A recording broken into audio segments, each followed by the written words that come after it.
Hello, Intactivists! In the news this week, we have Intact America, Foregen, 15 Square, and a lot more to cover. In Pods news, we had our Pans only meeting this week, which was awesome. We had quite a few people show up for that, so I thank you guys.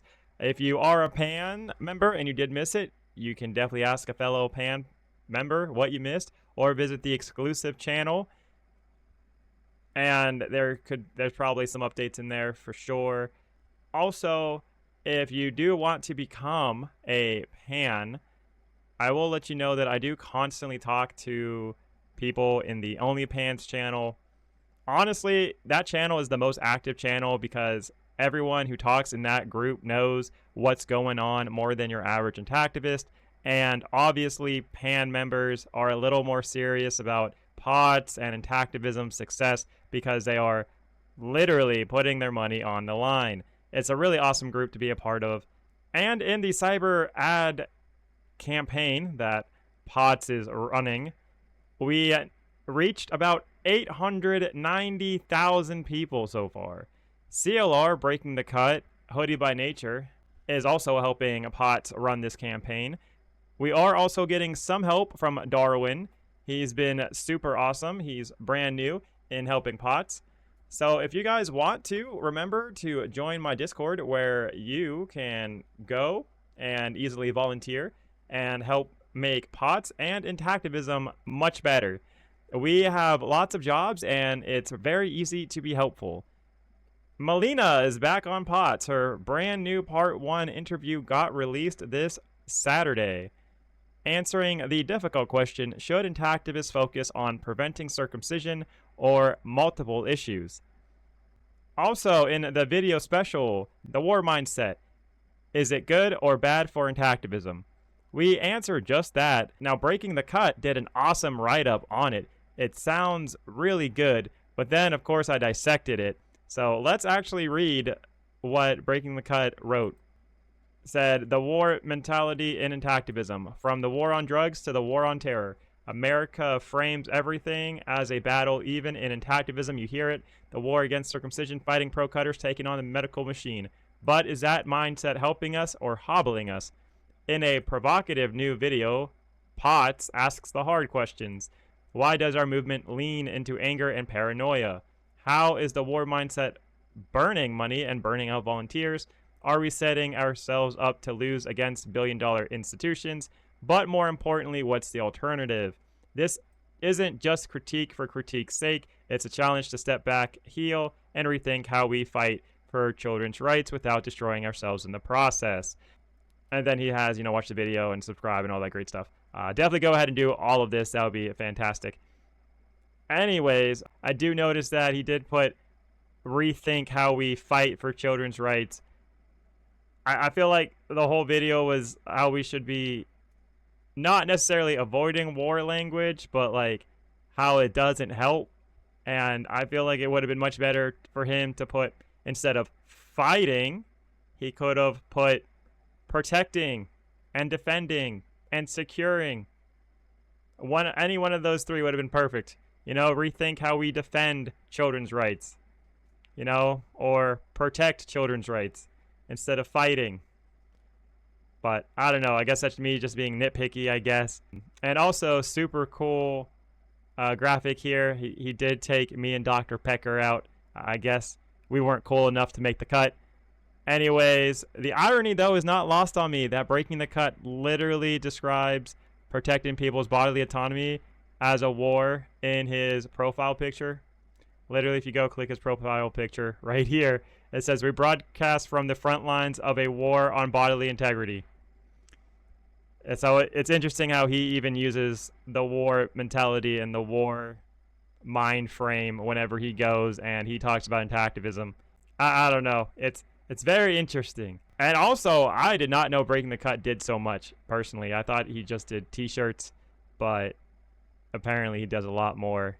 It says, in a world where mainstream media won't touch the truth, we cut through the noise, we expose what they hide, question what they do, and defy what's been normalized. With every voice we amplify and every truth we unveil, we defy the institutions that profit from pain Our goal is not reform, it's reckoning, not healing alone, but uprising. We are building a new culture that protects children, honors wholeness, and dares to say they were wrong to do this to us. To every survivor, silenced or shamed, we see you and we're not stopping. This isn't just about circumcision, it's about power, silence, legacy, and what we're willing to break to finally be free. Breaking news, breaking cycles, breaking the cut. All right, so apparently he's breaking news as well. I guess I need to go ahead and have Scott interview Breaking the Cut. I mean, I guess we haven't had the owner of Breaking the Cut be interviewed in a minute. So maybe that will happen one day. Unless Breaking the Cut is now just morphing into pots, which is cool too, because we are all pots. Anyways, though, I just find it interesting that he uses war analogies. Why is it whenever I was in the military for almost a decade, we used gentler and more professional language? Like, we neutralize the threat. We don't murder. We don't do that. We deliver ordnance. We don't drop bombs and level the bases of our enemies. We don't murder civilians. We have collateral damage. We don't have war zones. We have a theater of operations. But Breaking the Cut here is fighting for children's rights and is broadcasting from the front lines of a war on bodily integrity. It's just interesting to me. You know, what sounds better to you guys? Does Breaking the Cuts, how we fight for children's rights, would you rather hear that, or would you rather hear how we defend and protect children's rights? I'm going to run a poll on this eventually, so I'm curious what you guys think. Join my Discord and answer that poll, because it's going to be on the news for sure. Anyways, go watch that video, then answer the poll that I'm going to go put on the Discord when this releases. This kind of went on longer than I wanted it to. Also, I'm not purposely picking on Breaking the Cut. He does a lot for pots, and because of him, we are able to have this discussion. I'm not trying to word police. It's just that some words literally trigger people and get people to shut down. And in Tactivist, communication is our only job, if you think about it.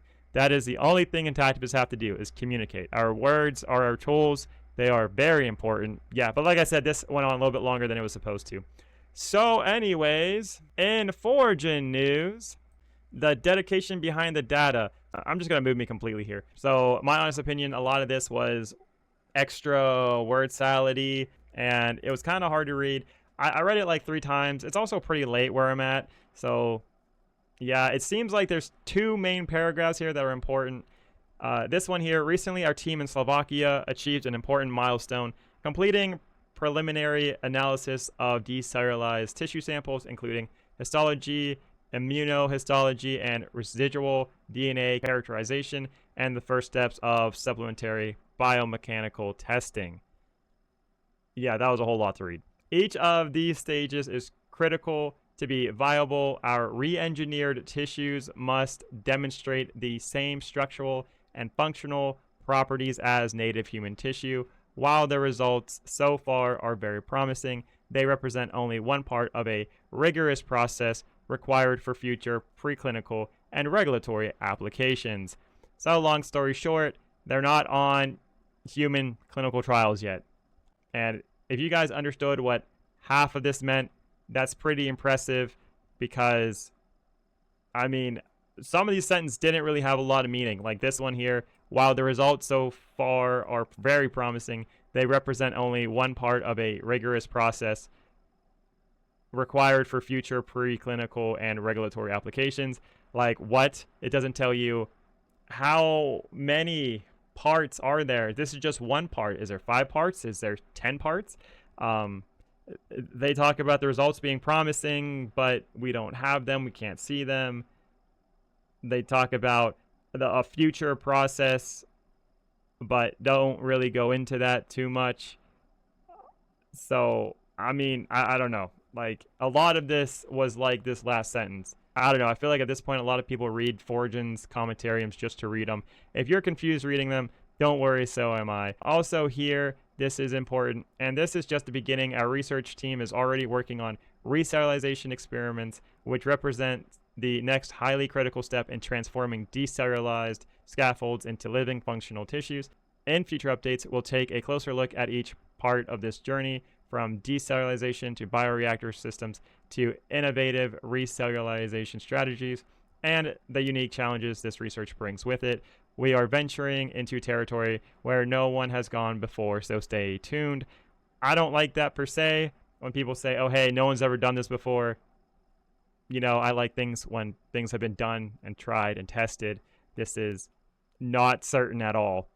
But yeah, so if you do go ahead and read this, again, it just says, hey, in future updates, we're going to go explain more of the things that is happening, which, again, if you read this entire paper, it is pretty word salad-y, and maybe it's just because I'm tired and I'm not understanding it, but let me know what you guys think down in the comments, what you thought of this commentarium. And we do actually have the newsletter from Foregen promising bio capability results. This was released October 1st. Now, I do like this one. Lots of awesome stuff we can go ahead and grab from this. So the preclinical research progress, biocompatibility testing. We completed biocompatibility testing on 20 out of 20 samples, and the preliminary results are highly promising. This is a major step forward in confirming the safety of our material. Awesome to hear. Histology and DNA quantification out of 20 samples tested for biocompatibility. 10 have also completed the histology and DNA quantification processes. We anticipate having all 20 samples fully analyzed by mid-October. Okay, so we'll see in November's newsletter if they get that done. Protocol enhancements. Our decellularization and recellularization protocols have been refined to include screening for specific toxins. This modification is designed to ensure that the samples are fully sterile, thereby ensuring maximum safety and sterility. All right, don't know what to make of this. Don't know if this is good or bad per se. Pretty neutral. Now, they do have a Slovakian bioreactor grant, which is super awesome. It says that their partners was able to get an independent grant to further refine their bioreactor technology. While this grant was applied for separately from Foregen, the resulting improvements to the bioreactor can be directly applied to multiple projects, including ours, enhancing our overall process. Now, that's not a good sign. I don't think Foregen has ever gotten a grant, period, for anything that they've tried doing, except from like Ocean Ventures, which is, Shingo. So Foregen's having one heck of a time getting grants.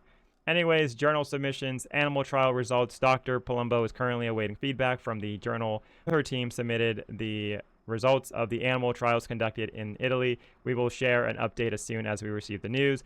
Guys, the animal trials is still not done with Foregen. They're still working on them. When somebody says, oh, hey, the animal trials are done, I take it as, oh, the journals that were submitted were accepted, and the team that got done with the animal trials, they're gone, they left, they're not needed anymore. There's no reason to keep sheep near you. There's no reason to turn in any papers.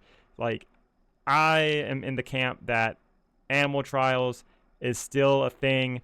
So I don't like counting my chickens until they hatch. So if you have 10 eggs, I'm not going to be like, oh yeah, all 10 of them are going to turn into chickens. So I think that's a little bit what Foregen's doing.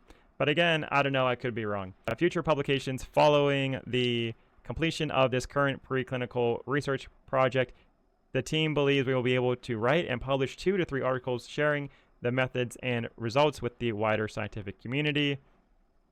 Okay, that's super cool. Foregen community and financials. So the Lab Tour series, they're going to work on their next episode of our popular Lab Tour series is underway. Stay tuned for a behind-the-scenes look at our latest developments. I mean, I guess it's a little popular. It has 2,500 views. I guess it's popular. All right. Anyways, September fundraising. All right, here we go. So they've raised $23,286. So that is pretty good. Foregen making $23,000. That's above $20,000. That's what I like to see when it comes to Foregen. Now, I know some guys are all upset about what Foregen did with using the whole neonatal tissues. Well, honestly, look, that is so far behind anyone's minds. Intactivists have clearly moved on for sure. So, yeah, currently, Foregen, they are right on schedule to make their 2025 numbers, honestly. And if not that, they definitely are going to surpass their 2023 numbers.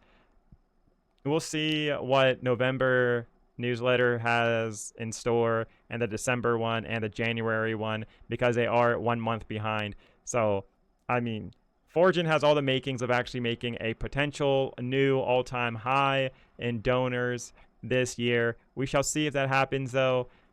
So Foregen's looking pretty good. I mean, granted, it's pretty average right now, but they got 3 more months, and anything can happen. Christmas is happening, so we'll see what ends up happening with Foregen and their donations. So, but currently, Foregen has raised $2.4 million thus far in their entire existence.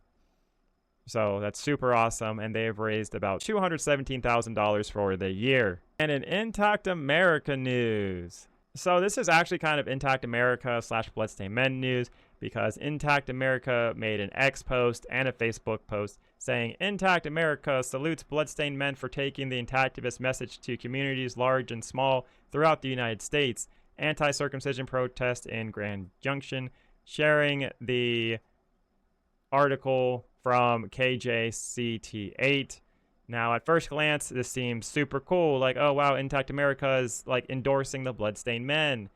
Well, you have to realize that 6 days before October 5th, when this got posted, Potts made a video saying, what is Intact America's true motivation? A year review. And we talk about how Intact America pretty much stole the credit of the Bloodstained Men, and how they censored all their signs, and, you know, essentially got rid of the bloodstainedmen.com on all of their signs. Go ahead and watch this. It's a really good video. Not a lot of people watched it. It only had like 170 views. But did Intact America see that? Most likely, you know? And I didn't even catch this. It was actually somebody in my Discord that caught this. They have a theory saying that perhaps Intact America saw this, or the Potts' news, and was like, oh shoot, we got to go ahead and do a PR stunt and give a shout out to the Bloodstained Men to get some heat off of us. And also, Intact America is not doing that great compared to the Bloodstained Men. So it would make sense if Intact America would make this PR stunt happen. Now, granted, is it a PR stunt for sure? I'm not sure. Like, I'm saying it's probably an 80% chance of a PR stunt. In my opinion, 80%. Because why would Intact America do this right now? That seems very odd, especially when they had no issue trying to censor the Bloodstained Men during Foreskin Day. So, just seems very odd to me.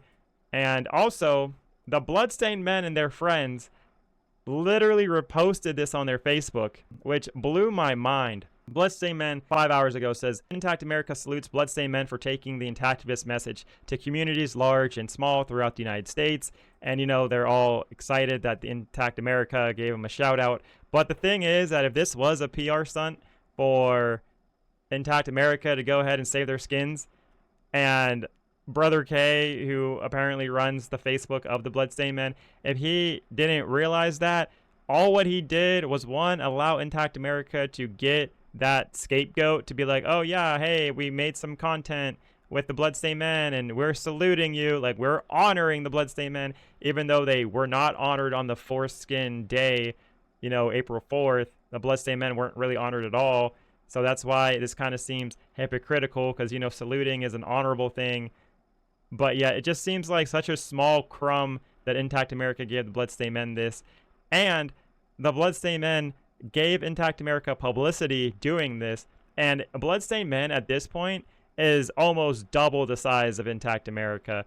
So now it's like, Bloodstained Men, why are you letting Intact America, who has about 30,000 less people than you on Facebook, why are you letting them ride your coattails and kind of, you know, and let them take your followers, or at least give them exposure to your followers, you know? So maybe I'm cynical, but so Bloodstained Men, they have 72,000 followers right here. That's really good. And Intact America, they have 49,000 followers. So okay, so it's about a 23,000 person difference, and that is not a small difference. That's a big difference. And just the fact that the Bloodstained Men reposted this with Intact America, I mean, I get it. Brother K is a busy person for sure, but to me, this just seems like this was not well thought out, and it was just, again, just, oh, it's content slop. Let's go ahead, make a post because it's circumcision related, and oh, Intact America, yeah, they're cool. They're a anti-circumcision group, and no other thought besides that crossed Brother K's mind. So not exactly a great strategy. I don't know. I don't know if Bloodstained Men even have any more strategies that are well thought out. But that's just my opinion. Let me know what you guys think down below. Do you think Intact America making this post about how Intact America salutes the Bloodstained Men, do you think that was in response for what Pot said with what Intact America did for Foreskin Day, where they censored all of the Bloodstained Men? Do you think that's in response for that? Or do you think that Intact America truly, truly, truly salutes the Bloodstained Men and honors them? Do you really think that? I don't know. Let me know down in the comments. All right, and in 15 Square news, this is actually a little bit far behind. This was released July 9th. This was a 30 years for 15 Square. What's next? Now, I watched a bit of this. I watched it pretty quickly. I would say I watched like 12 minutes. It was on 2x speed. My point being, though, is that I am not really sure what they're going to be doing next for their mission, because a lot of their stuff seems to be kind of like therapy based and like Discord related. I mean, I mostly, paid attention to the future of 15 Square, and I don't know. But once again, guys, feel free to like this video and make a comment right down here. Also, if you do make a comment, feel free to say, hey, Prevail of the System sent me. It might get 15 Square to go and check out Pots, and that helps everybody, So definitely go ahead, let them know that Pots sent you. And, oh, thank you, Dr. Pecker, for reminding them to subscribe and like. I know it's a little late in the video to do that, but hey, I appreciate you guys who stuck around. You guys stuck around real good. Like, this is a long video, so thank you guys for sticking around. All right, and on to the Intactivist calendar for the week. Okay, so we have Intact Global, October 23rd. That is happening very soon, like 2 weeks from now. They have their historic court hearing, Hadishak versus State of Oregon. If you want to go ahead and join them, you can RSVP, get a video, and you can definitely go ahead and watch it, on your computer at home if you want to do it, or you could go ahead and join Courtroom 9C. The whole address will be in the Intact Global Facebook, so just look it up. So No Circa Michigan, their Michigan State Medical Society Annual Conference on Bioethics. This will be Saturday, November 8th at 8:30 a.m. through 3:30 p.m. Doubletree by Hilton, 3600 Plymouth Road, Ann Arbor, Michigan, 48105.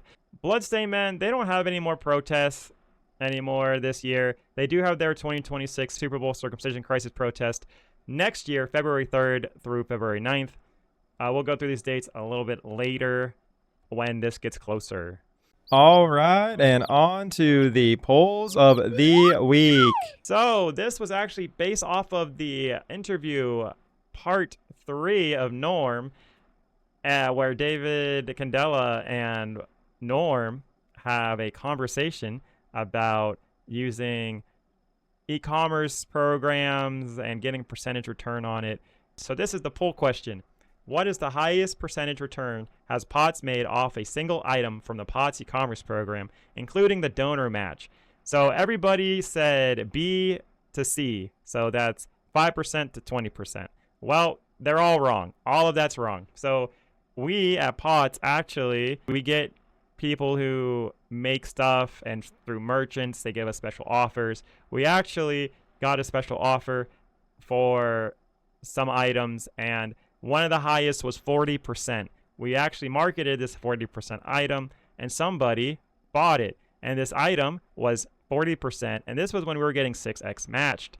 So at 6x matched at 40%, we actually got 240% off of someone's purchase. Just to explain to you what that is like, if somebody went and got that for $100, Pots got $240 back. That is an amazing return. Like, that is not at all what Norm and David were talking about. They were talking about fractions of percentages. No, Pots is getting big boy percentages, I promise you. And we get bonuses, and we get commissions. We get a lot of things. Yeah, so it blew my mind that they were talking about, oh, it's probably a fraction of a percent. No, I promise you, it's at least 1% bare minimum. But typically it's within the 4 to 5% range, and with the donors matching, it's typically within the 20% range. So yeah, definitely the POTS e-commerce program is worth it. And if you hear people spreading misinformation about it's not worth it, tell them they're hurting the movement and they're ruining families and they're bad people. Tell them that. Tell them that POTS told you to say that if you need somebody to like rely on and quote. Be like, oh, POTS said people like you are bad people. Be like, yes, indeed they are. Because at this point, they don't know what they're talking about, and it's crazy. And if they really wanted to know, they could just become a PANS member and find out through asking that way versus assuming. Anyways, so everyone was wrong in this poll. Super crazy. But yeah. And on to the fundraisers of the week. Eric Anderson, Intactivism, Equal Protection pursued in court right now. No one's donated to this yet. And Hoodie by Nature. No one's donated to this week. Hoodie by Nature is at $1,100 raised, which is about 69% of his $1,600 goal. I'm super interested in seeing what he's going to do with $1,100 though, so can't wait for that. All right, so Your Whole Baby's LA Prego Expo booth. They have gotten $75 in the past week, which is super awesome. They have broken $1,000. They're at $1,025 raised out of their $4,500 goal, which is about 23% of the way there. Okay, so Health Equality Campaign, a critical call to support nationwide male bodily autonomy. They have raised $30 this past week. They are still at about 8% of their $100,000 goal, or $7,640 raised. All right, and Circumcision Support Genital Autonomy for All at Pride. This is the Genital Autonomy Collective's fundraiser. They have raised no new donations in the past 3 months. They're at $1,200 out of their $1,500 goal. All right, and GAUDAF. GAUDAF has raised no new funds. They're still at $1,200 out of their $35,000 phase 3 goal. And Support Intact Global's fight against genital mutilation. They're at $44,059 raised. No new donations for the week, however, but still pretty close to their 50K goal. They're at 88% currently. Also, I don't know where this $10,000 matches from Doctors Opposing Circumcision or GAUDAF. I'm not really sure when that's going to hit this GoFundMe. And also the Intact Global Organ Litigation Effort. This one from DonorBox, it went up by $10, so it is currently $410 out of their $30,000 goal, but you can go ahead and add that to this one right here. So they're about $44,500 roughly. All right, Prevail over the system. We're at 29% of our $15,000 goal. Remember, guys, if you cannot donate to us, that's A-OK. You can still go and do the POTS e-commerce program, and you can get PANS access if you do the POTS e-commerce program enough, and you can also do the Care Buzz as well. That really does help. So you can go ahead and do quite a bit of things to help POTS make money to go ahead and help Intactivism. All right, and on to the Intactivist growth for the week. So last week, POTS was at 846 followers. And this week, POTS is at 959 followers, or a 113-person gain. So 113 people, or a 13.35% increase for the week-over-week growth. That is the largest increase in followers yet. The ads sure seem to be working. Thank you guys for spreading POTS. This is super awesome. Definitely appreciate you guys. Hey, thank you guys so much. It's super, super awesome. All right, guys. But that's all what I have for the news. Don't forget about watching the War Mindset, Good or Bad for Intactivism, and also Melina's Part 1 interview. Please like and share to get this out to more people. And thank you so much for watching. And don't forget to subscribe. Bye. Prevail over the system. We rise through precision. Uplift transition. Reboot the mission. No fear, no fiction. Truth in transmission. Prevail over the system. Our vision's the difference.